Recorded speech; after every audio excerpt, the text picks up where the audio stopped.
Good morning, authorities, ladies and gentlemen. The presentation and the inauguration of the third Spain-India Forum is about to begin. Buenos días, autoridades, señoras y señores. La presentación y la inauguración de del tercer Foro España-India se va a comenzar. I would like to give the floor to the Secretary General of Instituto Cervantes, Ms. Carmen Noguero.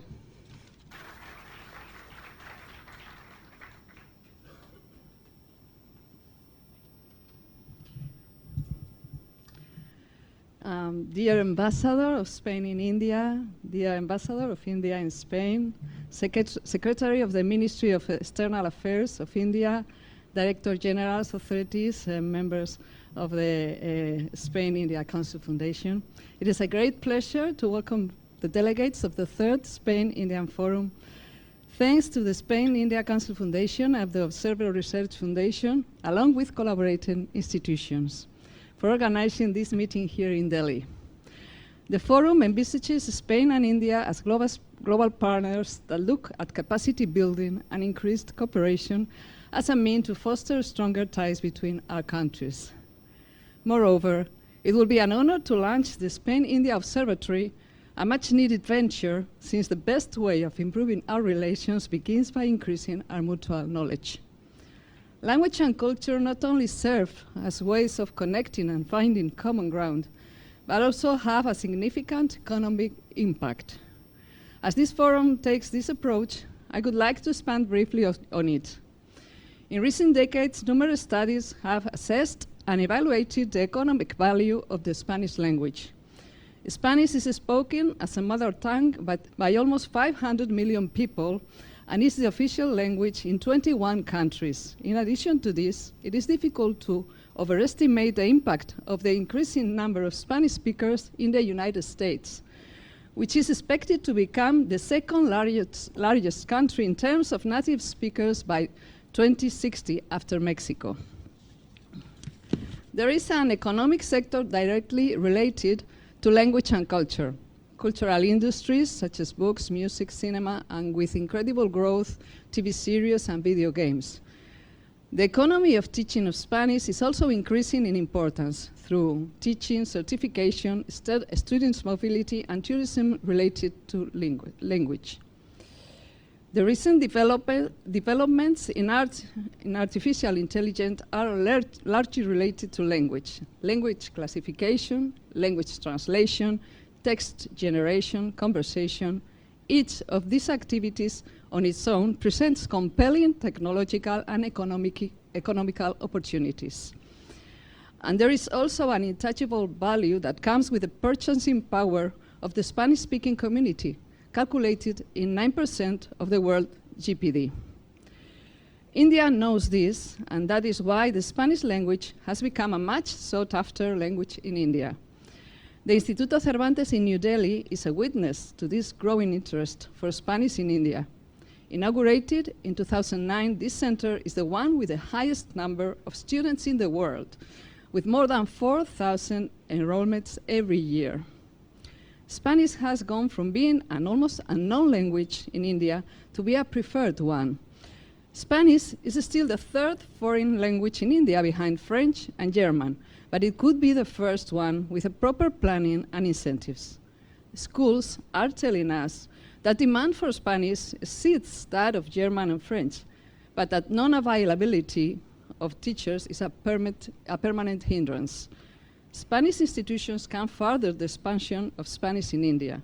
First of all, by providing systematic training for Indian teachers.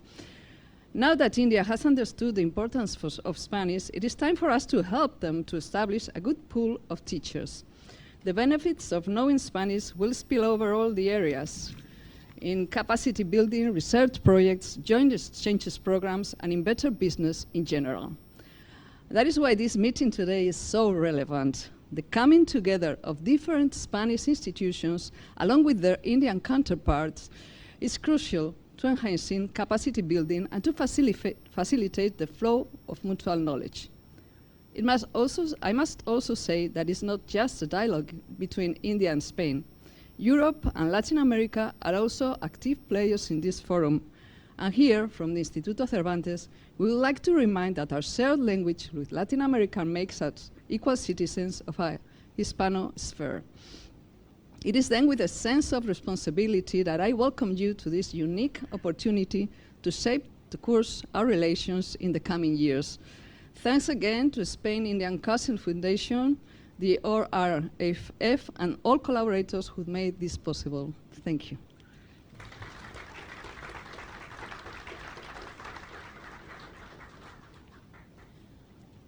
Muchísimas gracias, Secretaria General. Thank you very much. Now let's hear from Mr. Juan Ignacio Entrecanales, President of the Spain-India Council Foundation.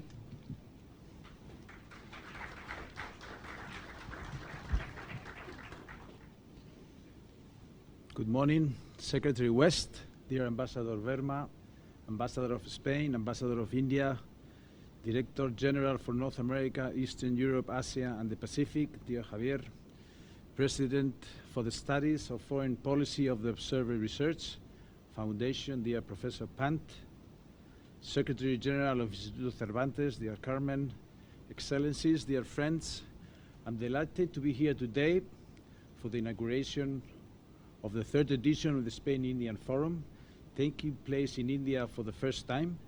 The previous two were held in Madrid, as you know, in 2014 and 2017, and they were focused on sustainable infrastructure and renewable energy. And although the pandemic briefly halted our progress, we are back with the Observatory Research Foundation as our esteemed partner, co-organizing this edition to explore the cooperation between India and Spain as global partners. The success of this new edition of the Spain-India Forum can be only attributed to the collaborative efforts of various institutions, starting with the ORF, dear Professor Pant. I hope this marks the beginning of many fruitful collaborations. I extend my gratitude to the Spanish Ministry of Foreign Affairs, particularly to the Director General Javier Salido and Ambassador Ridao. On the Indian side, we are grateful to the continued support of two outstanding ambassadors and friends to Spain, Secretary Verma and Ambassador Patnaik. All of them have been instrumental in driving this event. And numerous institutions support this event, with special thanks to our host, Instituto Cervantes, and other members of the board of the Spain-India Council Foundation, Chain Corp, CaixaBank, Indra, the Spanish Chamber of Commerce, and Acciona. We appreciate their trust and the collaboration not only over the years, but also in this particular event. And last but not least, I acknowledge the two dedicated teams from ORF, the Embassy of Spain, Instituto Cervantes, New Delhi, and my own team for making this event possible. Spain and India Forum serves as a catalyst for promoting bilateral relations between Spain and India in target sectors. The main goal in this third edition is to explore opportunities for bilateral cooperation as global partners in 4 key fields: the participation of the European Union and Latin America in the Indo-Pacific, the capacity building in defense industries, university collaboration and educational exchanges, and the global dimension of the Spanish language. To achieve this aim, we have gathered a diverse and high-level delegation of 40 members from Spain, representing various sectors, including government, universities, educational institutions, and companies, along with professors, researchers, and analysts. Alongside the delegation of the Spain-India Council Foundation, the most numerous, there are 3 sectoral delegations coordinating panels in the main event, as well as organizing side events. The Spanish Service for the Internationalization of Education oversees the University Cooperation Delegation, while the sectoral delegation for the Spanish language is led by the Director General for Spanish Language in the World. Lastly, the Spain-India Observatory coordinates key researchers and analysts. We thank all of them for their support. The launch of the Spain-India Observatory is a significant reason for our gathering today. This knowledge platform, promoted by the Spain-India Council Foundation, aims to bridge two civil societies through research, monitoring, and dialogue. Tomorrow, in collaboration with ORF, they will continue these conversations in a closed-door meeting between think tanks and analysts from both countries.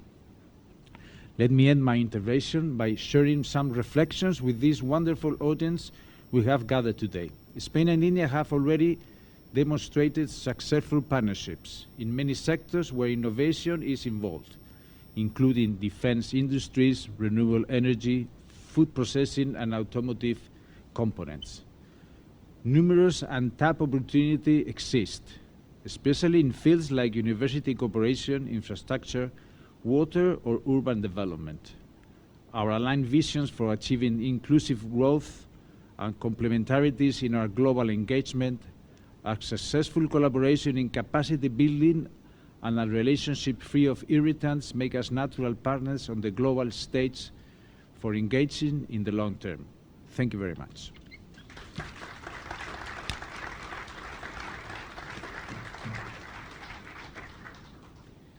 Muchas gracias, señor presidente.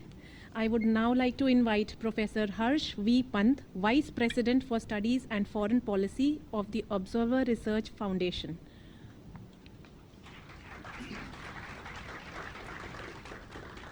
Thank you very much, and my job is, Excellencies, ladies and gentlemen, thank you all for joining us this morning for this very interesting, almost I would call it an experiment as far as ORF is concerned. We are doing it for the first time, although we have been engaged with the Spain-India Council for a while.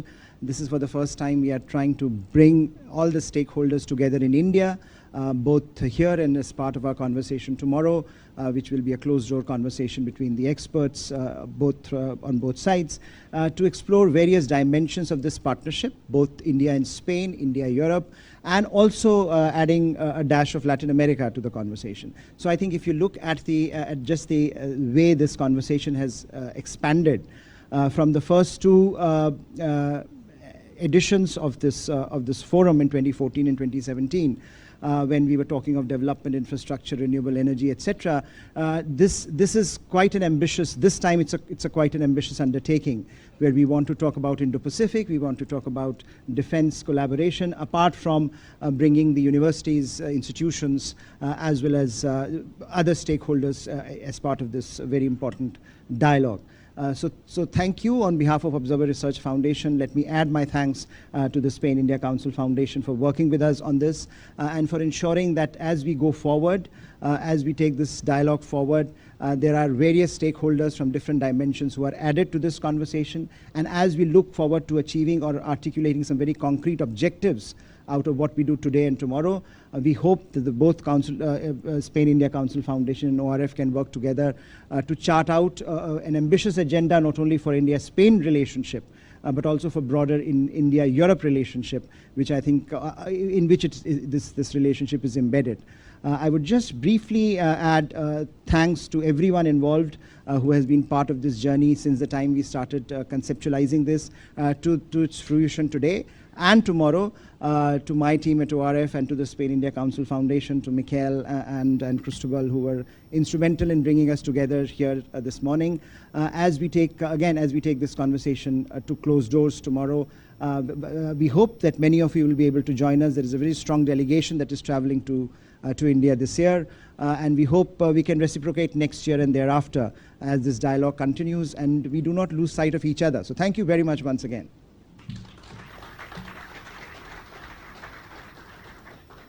Thank you, Professor. We now proceed with the formal opening of the forum. I request Ambassador of Spain and India, Mr. Jose Maria Ridao, to please come and address the audience.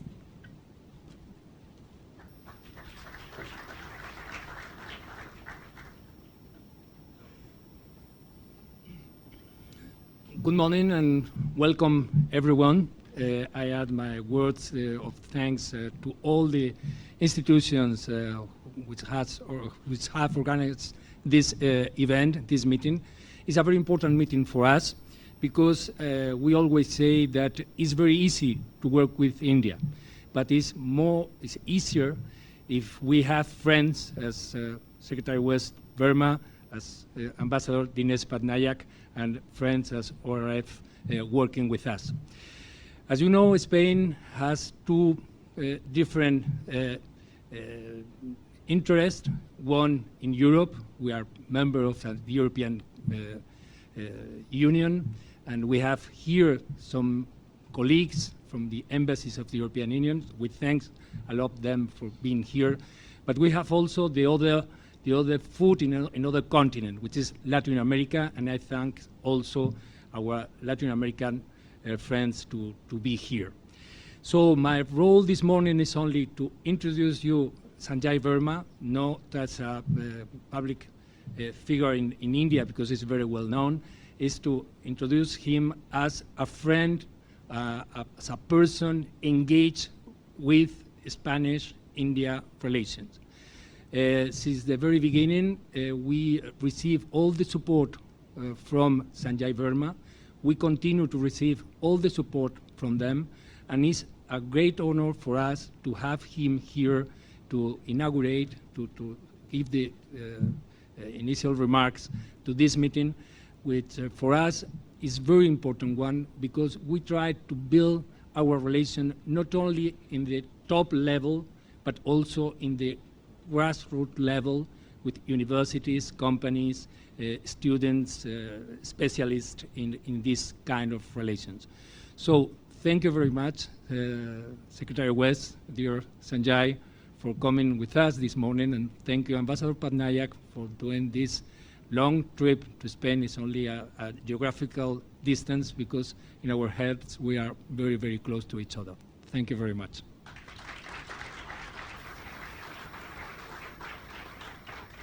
Muchísimas gracias por sus palabras, señor embajador. I would now request Mr. Sanjay Verma, Secretary West of the Ministry of External Affairs of India, to speak to the audience.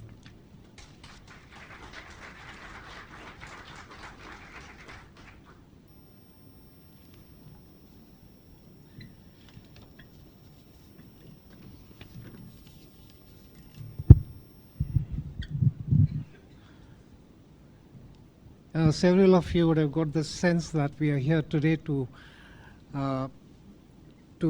confer and talk and discuss in a platform which should typically be called 1.5, track 1.5, because that's what the Council Foundation is. But it's also a track, and we in India are very envious of a track like that, because when required it becomes 1.1, because that is how closely they work with the Spanish Foreign Office, and when required it becomes 1.9, because that's how entrenched the private sector, Spanish private sector, is in this organization. But you will also have by now got a sense and flavor that this is also a gathering of friends. I think the tonality of the speeches, the references to each other, and it is such a comfortable setting for me that this is track 1.0 of friends, dost. And Ambassador Ridao referred to me in very warm terms, is because I think it's a very organic and a natural partnership. The challenge is, why has it taken us so long to realize this? So let me begin my formal part of the statement. Ambassador Ridao, Ambassador Patnaik, the Secretary General of Instituto, Cervantes, Carmen Noguero, Professor Pant of ORF, President of the Foundation, Juan Ignacio Entrecanales, DG Javier Salado, DG Parondo, DG Guillermo, friends Paloma, Eva, Guillermo, Excellencies Ambassador of Chile, Ambassador of Romania, Oscar Pujol. Finally, I'm in your building, and I'm telling you, I'm still staggered at the dimensions of this property. I think if there's something which should anchor India-Spain relations going forward, it's this building, because this is humongous. This is humongous, and it's such an asset. I'm really, really happy for our Spanish friends to have acquired this. piece of real estate in the heart of New Delhi, blessed by Lord Hanuman. What else do you want in life, I would say. So let me say namaste, hola, a very good morning to all of you. Congratulations to our friends in Spain for having a government in place. It's been a tough process the last 6-8 months. We ourselves are preparing for the world's biggest elections which would have a registered voter count of 1 billion people. And we expect about 800 million to be voting.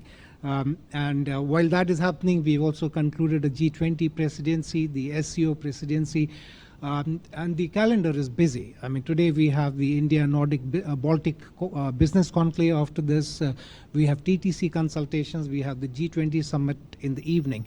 So when foreign officers complain that, we're too busy, I think there's nothing as being too busy. I think we need to find space for each other, and I think that is at the heart of the problem of the India-Spanish relationship, is that we have not been able to, the respective foreign offices, and to some level, you can't blame the political leadership for this. I think we should take the, adopt this, that we need to devote more time and attention to each other.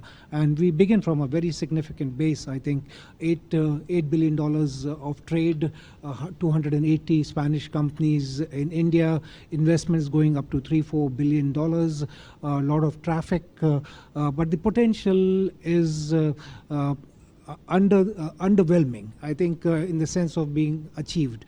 There are several areas where, I think the defense deal, the Airbus deal is such a enabler and a confidence building. It's like manna from heaven for any bilateral relationship. You need to be able to sort of leverage that, build more confidence in the Indian system, and don't say that India is your opposition here. You are actually basically competing against other European countries, other European companies. You need to be making space there. And it's a good beginning, but I hope your submarine deal comes through and several other projects. There was reference to renewable energy, green energy. These are areas which are also the priority for India. I'm sorry, I'm sort of leaving my speech behind, but for friends from Spain who coming to India after a long period of time, for the first time, you can feel the palpable dynamism and energy of the country. It's a country under construction. It's a work site. And I think one reason for why we have this pollution, I think that also comes from the fact that we are sort of in a workman mode. Our hands are soiled. It's all hands on the deck.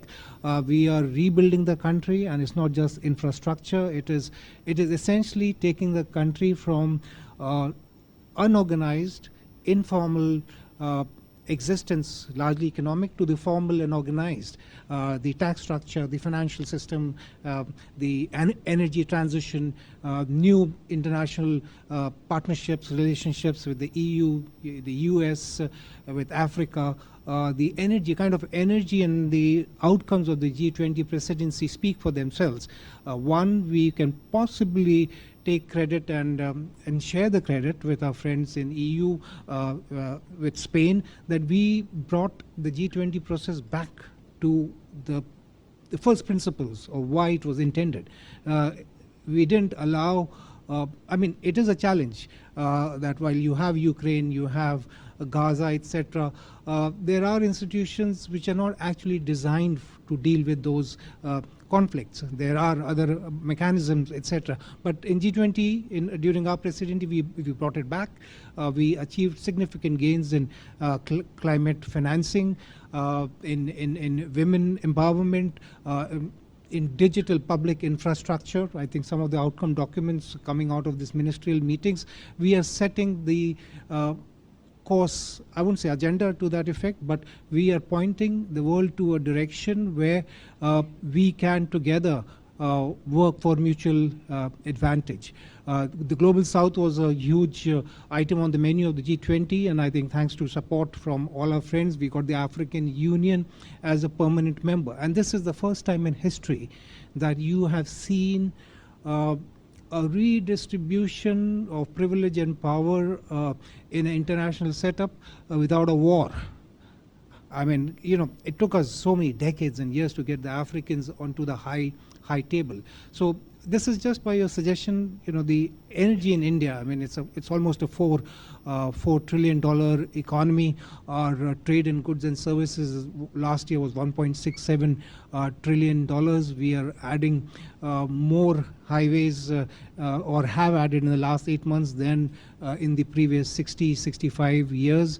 We are adding almost $500 billion to our economy every 18 to 20 months. So, you know, India is changing significantly. Our demographic profile, the average age being around 30, is also fulfilling both the demand and the supply side of the economic equation, not just for ourselves, but for the world. And I want to stress this point. For example, the demographic deficit, which will visit several parts of the world, particularly Europe, it's there where Indians can come in, because our youthful population, aspirational, better equipped, better skilled, interculturally more comfortable, linguistically gifted, and in that context the Spanish language becomes important, and you have all our support in sort of landing that in a much larger or getting a much larger footprint in India, because the Indian youth will move. It is a matter of time. Within a decade or so, every third or every second youth out of 10 in the international workforce would be an Indian. So here what I'm directly referring to is the Migration Mobility Agreement, which we are struggling for the Spanish government to consider. But meanwhile, we have signed it with Portugal, with UK, with Germany, with Italy, and with Austria. Austria is supposed to be one of the most difficult countries to deal with on migration issues. So if we can do with several other countries, I think it's Spain. If you're pushing Spanish language, then you can't say, all right, we will stop at migration. It doesn't work. It just doesn't add up. I think we will have to all get up, take hard calls. The observatory, proposed observatory, is a fantastic idea. I will personally keenly follow on what its outcomes will be, and we need to be shared and could possibly be a model for other countries as well. I will conclude my remarks by saying that I'm personally invested in this relationship for the last 5 years, 3 years as ambassador, and well, almost 2 years here now as Secretary West. You have Ambassador Patnaik, who's my batchmate, a dear friend, and Ambassador Ridao as a trinity, I think the Hindu trinity. It couldn't have gotten better. So let me conclude here and say it's such a delight. It's such a delight. It's very rare in formal, official diplomatic engagements where the thread count of friends is more than the first-time acquaintances. So let me wish you all the very best and a great day ahead. Thank you.